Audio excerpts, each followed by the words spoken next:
المرأة مش بس مخلوقة علشان تتدلع، المرأة مراية لقلب الراجل اللي معاها. دي حقيقي، لو حبتك بصدق هتديك كل حاجة من قلبها، وهتكون سندك وكتفك وقت التعب، وظهرك وقت الدنيا ما تكسرك. خلي بالك، لو بهدلتها أو كسرت قلبها أو قللت من قيمتها هتلاقيها بتموت جوه يوم بعد يوم. ووقتها حتى لو فضلت جنبك مش هتكون هي نفس الست اللي حبيتها قبل كده.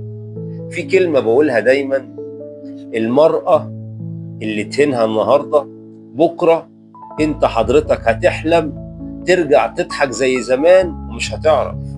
المرأة بطبيعتها بتتغاضى وبتنسى وبتسامح وبتحاول تمشي الحياة وبتمشي الدنيا، لكن لو وصلت لمرحلة انها تكرهك او تبرد منك او تتعود على غيابك، صدقني الرجوع شبه مستحيل. اياك تفكر ان جمالها في ملامحها بس، جمالها الحقيقي في روحها، في لمعة عينيها وهي بتشوفك، في حماسها وهي بتحكي لك عن يومها.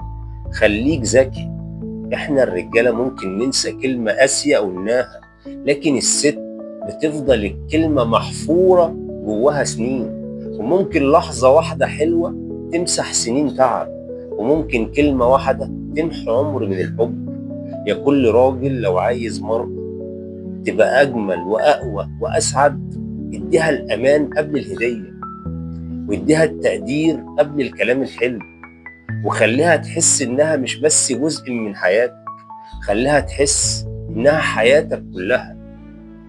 لو الفيديو عجبك أو لمس قلبك ممكن تشاركه مع حد، أو ممكن تشترك في القناة علشان كل يوم هنعمل فيديو جديد مفيد ليا وليكوا طبعا.